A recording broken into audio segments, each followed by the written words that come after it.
Yo, what is up everyone, Tachi here. So today we are going to be talking about the banner that should be next as long as they don't skip anything. Some people have been saying that they don't actually skip normal banners, they've only been skipping special banners, and obviously they've been skipping ahead for collab banners and whatnot. But the actual normal banners, the only one they actually skipped, I think they actually skipped two, but the only one I remember them skipping for sure is the one with Mechanical Spear, and I believe it was Pinocchio Minstrel. So they skipped that one. But other than that one, they are mostly on pace in terms of normal banners. It's just that because they're skipping special banners, we're like 5 months ahead of where we should be. But assuming they don't skip normal banners, this should be the banner that we get sometime next week. And as you guys can see, it is finally time.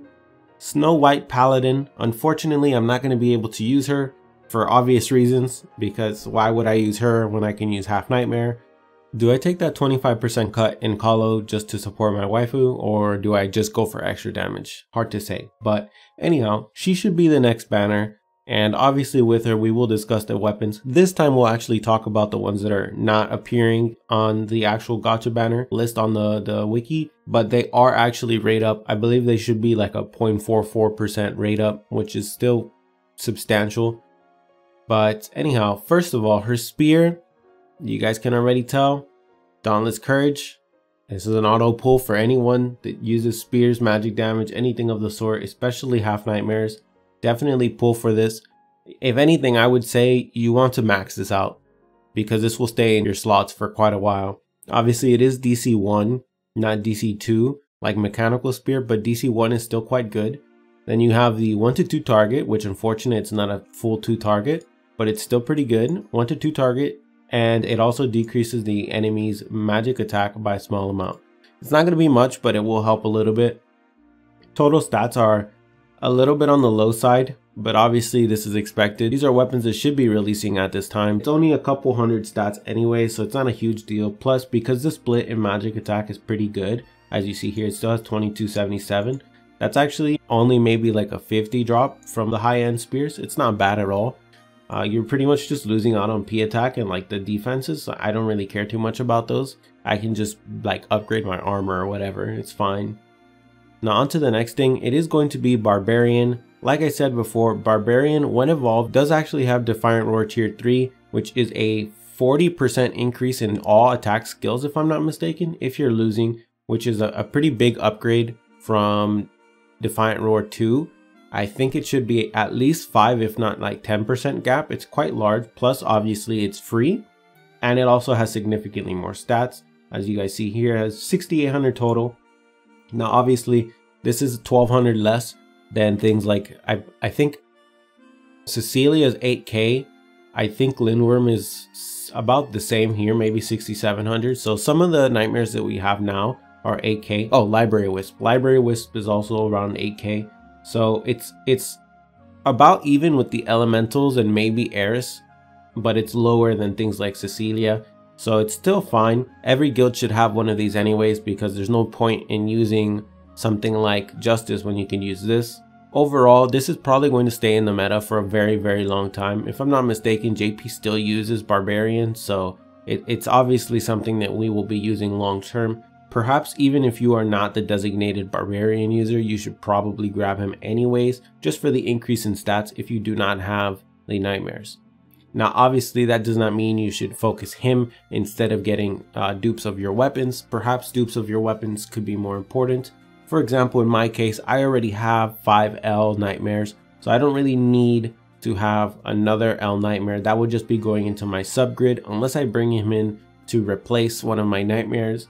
So if my Barbarian user is AFK, I can use it instead, but that doesn't really make much sense unless you are not summoning. But anyhow, moving on to the next weapon. The next weapon is an orb with support boon. I don't really see much of a point in anyone getting this unless for whatever reason you want to either meme with a mage grid for DPS, or you just have like an extra slot and you just want support boon and you just don't have another book or another instrument or whatever. I don't really see much of a point in this. I'm gonna be honest, I just don't see it. Obviously stat wise it's pretty high, that's fine. Well, pretty high for support weapons, it's pretty high. It's not as high as some of the other orbs we've seen, but it's okay. I don't see a point in bringing this, but if you guys have a reason to bring this, go for it, I guess. The next weapon we'll be looking at is probably something that the Sorks are very happy to see. It is a book. Unfortunately, it is a one target book and it does not have support boon. It has replenished magic. So it's not optimal in any way, shape or form, but it is there if you guys want it. I'm not going to argue on whether or not it's good or not. Yes, mathematically speaking, a one target, one stat debuff is not that good in terms of overall numbers. In terms of like the total amount of stats that it's decreasing, it's not great, but whatever, you know, with everyone running around with half nightmare, maybe it's more important to focus them down with that, but that's on you guys. I'll leave it up to you on whether or not it's worth it. I've already gotten into this whole argument about the stats and this and that and the targets and whatever and the importance of this and that, so it is what it is. If you guys like it, it's there for you if you guys want to pull. And then finally we have another axe. Did you lose a golden axe? Or was it a silver axe? It has relatively high stats, but it only has P attack debuff, which is not great in my personal opinion in terms of the support skills that it could have. But since it is a 1-2 target with a decreased physical attack, perhaps it has its uses. And plus, it would be nice to swap out some of those SR swords for an L axe, just for the stat increase and the AoE. So overall, I think this would be a pretty good increase for most physical DPS. So overall. So anyways, I would pretty much say that this banner is a for sure pull for physical DPS just to get this axe. I think it's worth it. For magic DPS to get the spear, definitely worth it there. This is like a 10 out of 10 pull banner for half nightmare users. And if you happen to be a Sork, I'm probably going to say it's a 6 out of 10. Or a 7 out of 10. I don't think it's that good, but I think it's fine. It definitely has its uses if you want to pull for it. I don't think it's a great banner to pull for, and there might be better banners like 2 weeks down the road. I don't know. But anyhow, that is the end of this video. Hopefully you guys enjoyed it. If you did, hit the like button. Subscribe if you guys want to see future content. For now though, I'm out. Have a nice day.